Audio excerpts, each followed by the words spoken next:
I'm Tracy Sabol. Tonight on EWTN News Nightly, speaking up. Vice President JD Vance gives a voice to those suffering under religious persecution around the world. The clock is ticking. As the deadline to accept a federal employee buyout program approaches, we take a look at the effect it could have. Protecting women. President Trump signs an executive order to keep biological men out of women's sports. We have the details. And shoot for the stars. We have an exclusive discussion with the director of the Vatican Observatory. These stories and more tonight. From EWTN, the Global Catholic Network, this is EWTN News Nightly. Thank you for being with us. Our top story tonight, Vice President JD Vance calls religious freedom, quote, the bedrock of civil society in the United States of America and across the world, and says that faith calls us to treat one another with dignity. But at the same time, in a speech, he also slammed how thousands of recent U.S. taxpayer dollars have been spent overseas. White House correspondent Owen Jensen reports. Owen. That's right, Tracy. Vice President JD Vance addressed the International Religious Freedom Summit today here in the nation's capital. And the Vice President emphasized at home and abroad much more needs to be done to fully secure religious liberty for all people of faith. Vice President JD Vance addresses the faithful. In attendance, religious freedom advocates from around the globe representing the major faiths, including Christianity, Islam, and Judaism. In China, across Europe, and throughout Africa and the Middle East, the first Trump administration took critical steps to protect the rights of the faithful, whether that was by rescuing pastors who are persecuted by foreign regimes or bringing relief to the Yazidis, Christians, and other faith communities facing genocidal terror from ISIS. And so far in the second Trump administration, the president has issued orders to end the weaponization of the federal government against religious Americans, pardon pro-life protesters who were unjustly imprisoned under the last administration.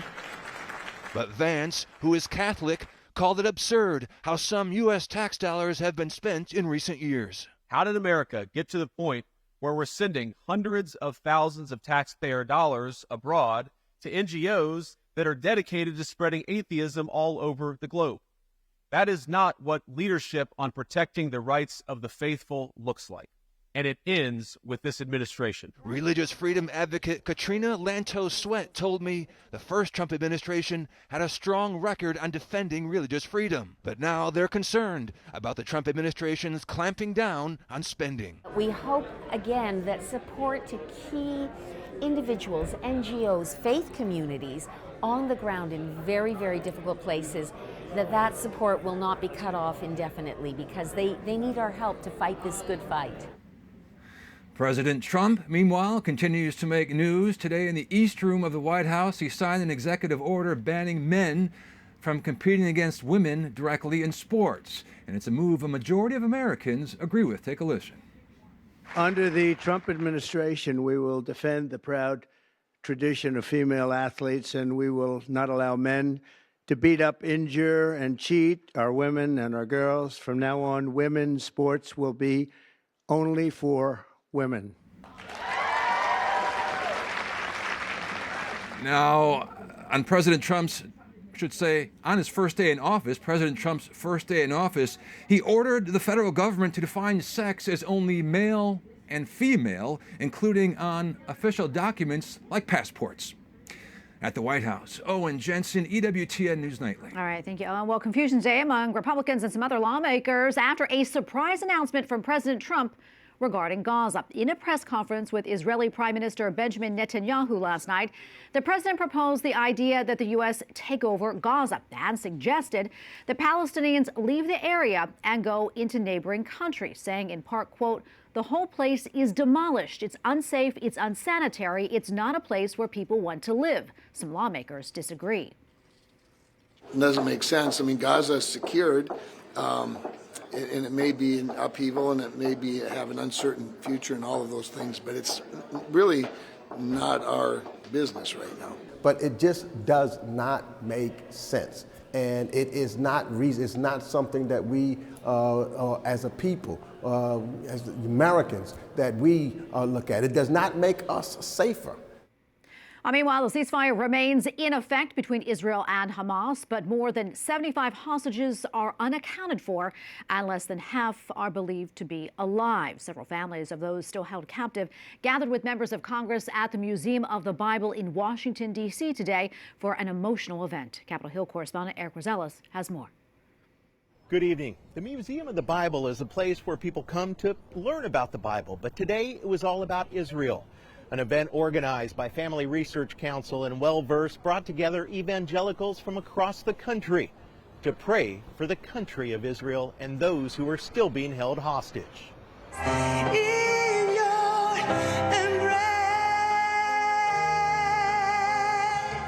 During the 3-hour prayer service, Speaker Mike Johnson and a dozen other lawmakers prayed with the congregation.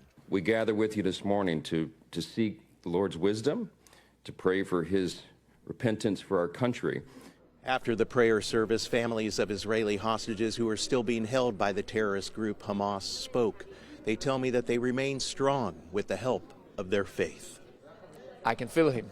Yes. I can feel him in my bones, that he's alive. I can feel what he feels. And I know that he survives, tries to do whatever he can to stay alive. Ile David says that his life completely changed that day. Now most of the time is dedicated to advocating for his brother Eviatar and the other hostages. He praises President Trump for his efforts. I believe it's because of Trump's leadership and because he's brave enough and he knows how to use his power efficiently. Gal Badra's brother Guy is also being held. And I have so many things to tell him, but I don't know that when I see him, I don't know if I will have any words to say. I just want to hold him already. I just want to kiss him. I just want to tell him how much I missed him and I love him. This is a fight between good and evil, right and wrong, hope versus hate. And we must stand united to defend freedom, justice, and religious tolerance. So what can we do as Catholics? Family members who still have loved ones being held by Hamas say, never forget Israel and pray. At the Bible Museum in Washington, D.C., Eric Rosales, EWTN News Nightly. USAID workers are scrambling following a Trump administration order to all but shut down the organization. Employees are set to be placed on administrative leave Friday night, while arrangements are being made to bring workers outside the United States home. Earlier today, demonstrators as well as Democratic lawmakers gathered on Capitol Hill to protest the dismantling of the agency. We are going to fight procedurally and shut down any processes we can that are complicit in this. Lawmakers and members of the crowd raised criticism of the involvement of Elon Musk in cutting federal programs. They also defended the work of USAID, calling it critical for the United States. If Elon Musk wins and our foreign assistance completely ends, who will cheer and who will win? The cartels will win, terrorists will win, Russia will win, China will win. USAID has been one of the agencies hardest hit by Musk's wider budget cuts, targeting wasteful spending in federal programs. And former officials with the agency are raising the alarm. If we are in a country where the richest man can decide that the richest country will no longer help some of the poorest people, we are in a very, very dire place. But this is not just about USAID. Organized demonstrations are popping up across the country. Thousands protested the actions of the Trump administration outside the state capitals of Texas, Michigan, Wisconsin, Georgia, and Indiana. Meanwhile, in Langley, Virginia, the CIA has sent out an agency-wide buyout offer to all of its employees. Workers can leave and get 8 months of pay. It's part of the president's plan to shrink the federal government. Many federal organizations have also extended similar offers, but the Central Intelligence Agency is the first major national security agency to do so. All this comes as tomorrow's deadline looms for other federal workers to accept or reject buyout offers. And for more on all of this, let's bring in Jonathan Bell, a federal labor attorney. Jonathan, great to be with you today. It is being reported that about 1% or about 20,000 workers so far have already taken the offer. That said, what are the stipulations of this buyout offer and who is eligible for it and who isn't? It's really a crazy time. I've been representing federal employees for over 20 years, represented hundreds of thousands of them, and I've never seen anything like this during my tenure. I'm getting contracts sent to me left and right to review them, and the answer to your questions, quite simply, are each individual federal employee has to look at their unique circumstances to determine if this is a good offer. Basically, the offer is, like you said, 8 months of pay. They have to accept it by tomorrow midnight or just before midnight, the latest. They have to continue working until the end of the month during this transition. And then they basically have a paid vacation, accruing annual leave, sick leave, contributions to their TSP until September 30th. And after September 30th, they're basically out of a job. And during that time, they're actually allowed to work in the private sector so they could get another job and essentially double dip. But what I'm hesitant or telling federal employees to consider is there's something called discontinued service retirement, which people are not talking about, which when a job is, when you're subject to a RIF or they eliminate a position, the federal government has to offer you DSR, discontinued service retirement. That pays you for the rest of your life, not just 8 months. So if you've been working there for quite some time, like 20 years, you should really be considering that because that might trump any 8-month payment period. Very important you look at your individual facts and circumstances to determine if this is the right agreement for you. Well, the people that are talking to you are very lucky because I'm sure a lot of people don't even know about that. And there's so much anxiety over this. And a lot of people, as you know, including a dozen attorneys general, are critical of this buyout offer. What's more, some claim it's illegal and say it's something that Congress actually needs to authorize. Jonathan, weigh in on this for us. I mean, is this buyout offer, is it legal and is it binding?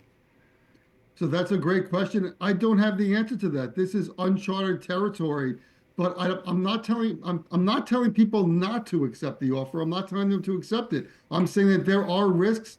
There are certain challenges. Do I believe these people are going to be paid for 8 months? I do believe they are going to be paid. I do believe that the government's going to find funding if they're losing their job, they're turning in, they're getting rid of their rights to continue working for the federal government. I do believe ultimately it's going to be funded, however it's funded. I think they're going to get paid, but at the same time, it is being challenged. There are unions and other federal employees, federal employee lawyers telling the federal employees not to accept it, but I think that's a mistake. I think it depends. If you're only working for the government for a year or two and maybe you're not happy with your job, in that situation, you might, and let's say you're looking for another job already, you might want to accept this buyout. But another problem with the buyout is if you have a pending case against the government, like you filed an EEOC case because you feel like the government discriminated against you, there's general release language in there that also is not being discussed. So you're waiving your right to pursue those claims. Well, Jonathan, thank you for, shaking this all out for us. I know probably more questions and answers right now for these federal workers, but we appreciate your time. Thank you so much. Thank you. Sweden is mourning the victims of what is being called the worst mass shooting in the country's history. While flags flew at half-mast, candles were placed outside the adult education center where the victims were shot. Police have already searched the suspect's home and are trying to determine a motive. However, officials do believe that he acted alone. And we have a lot more still to come here on EWTN News Nightly, including a delicate situation. In an exclusive report, EWTN delves into the complex relationship between the US, Venezuela, and the Catholic Church. And good news on the job front, what the latest numbers are now showing.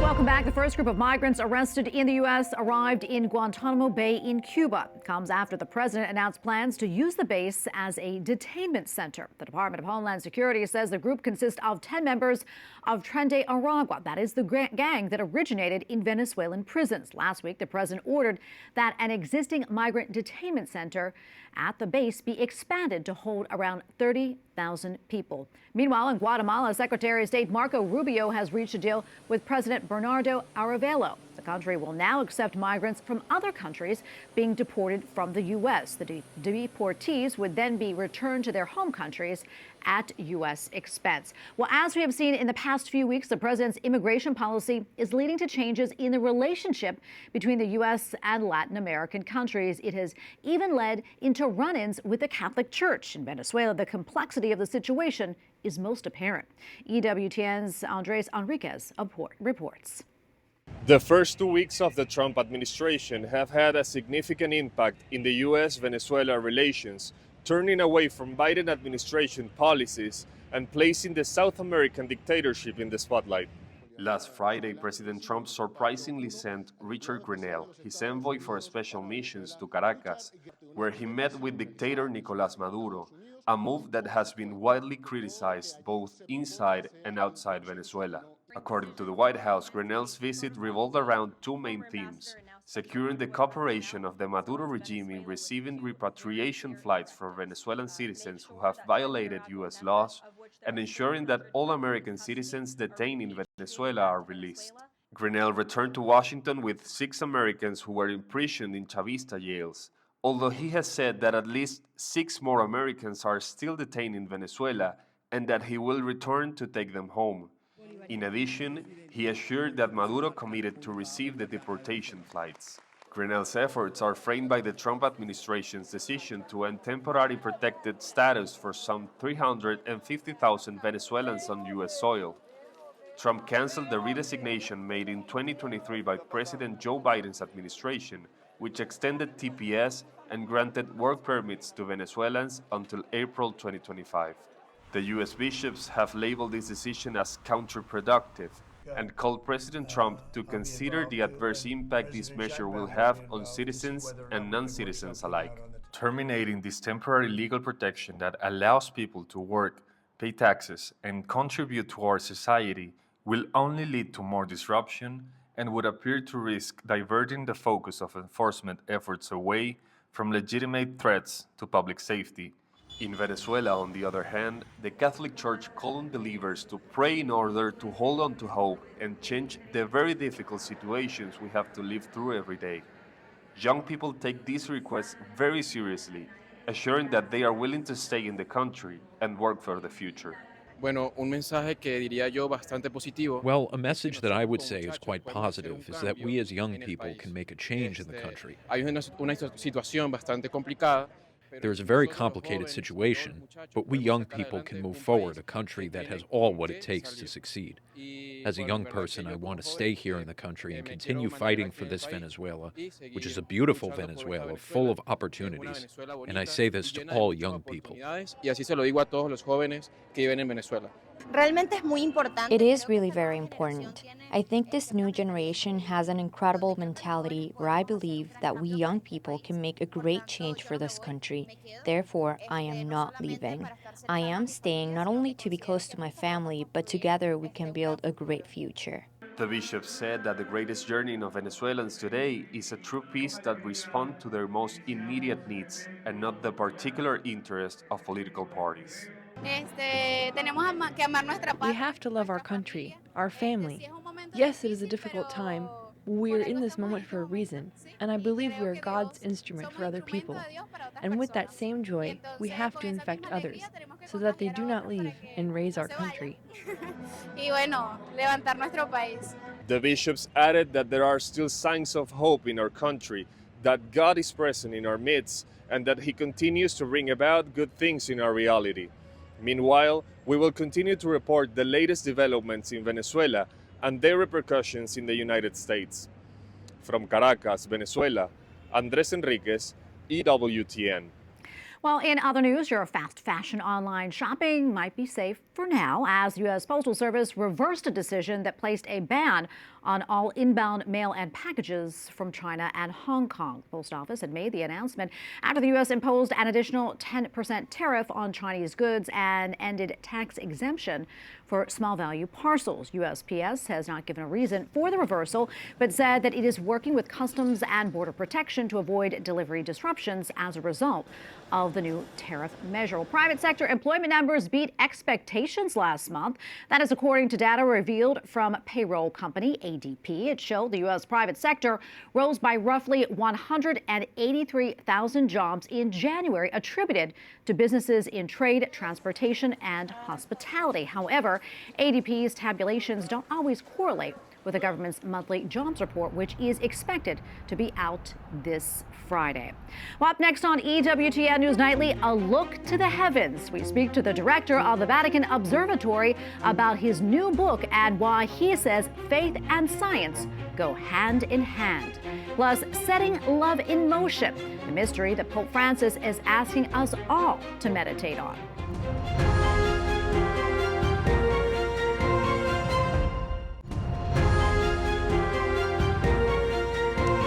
Francis encourages Christians to welcome Mary's presence in their lives. Il Signore vi benedica tutti e vi protegga sempre da ogni male. At the Weekly Talk, the Holy Father asked Father Giroli to read his catechesis since he is suffering from a cold. In his reflection, the Pope focused on the mystery of the visitation, observing how this illustrates that when we feel loved, we experience a force that sets love in motion. At the end of the audience, the Pope once again expressed his sorrow for, quote, the displaced people in Palestine. Well, finally, tonight, a new book is shedding light on the close link between God and science. Written by astronomer Brother Guy Consolmagno, A Jesuit's Guide to the Stars takes readers on a journey through the cosmos to appreciate the alignment of scripture, tradition, and the quest to see God in all things. The book brings together Brother Guy's studies as well as his personal journey as a man of faith.